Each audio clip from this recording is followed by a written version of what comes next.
BPL নিয়ে কিন্তু যদি আপনি সত্যি কথা বলতে আপনার সুনামের চেয়ে দুর্নামটা বেশি হয়েছে আমার।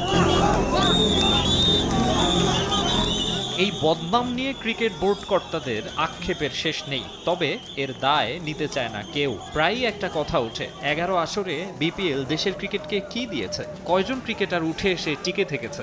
আর্থিক হিসাব নিয়েও বেশিরভাগ সময় ছিল লুকোচুরি, কিন্তু একটা জায়গায় বিপিএল অনন্য, সেটা বিতর্ক।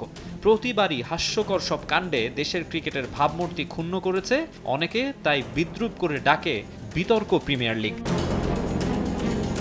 নাজমুল হাসান পাপনের আমল শেষে সংক্ষিপ্ত সময়ের জন্য বিসিবির চেয়ারে বসেছিলেন ফারুক আহমেদ। তার সময়ে বেশ হাঁকডাক দিয়ে একটা আসর আয়োজিত হয়েছে। বিপিএলকে আমূল বদলে দেওয়ার প্রতিশ্রুতি দিয়েছিলেন তিনি, কিন্তু দুর্বার রাজশাহী চিটাগং কিংস কাণ্ডে চরম ব্যর্থ 11তম আসর।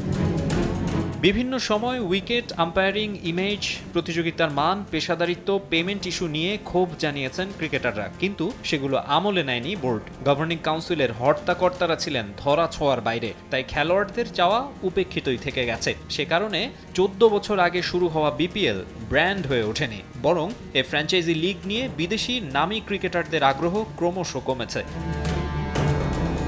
তবে সব দুর্নাম এবার গা থেকে ঝেড়ে ফেলতে চায় আমিনুল ইসলাম বুলবুলের বোর্ড। কিছুদিন আগে বিসিবি সভাপতি জানিয়েছিলেন বিপিএল এর মানোন্নয়নে সব স্টেক হোল্ডারদের কাছ থেকে পরামর্শ নেবেন। এরই মধ্যে কাজও শুরু করে দিয়েছেন তিনি। প্রথম দফায় বসেছিলেন ক্রিকেটারদের সঙ্গে। মিটিংয়ে উপস্থিত ছিলেন তামিম ইকবাল, মুশফিকুর রহিম, এনামুল হক বিজয়, মোহাম্মদ মিঠুন ও জাকির হাসান।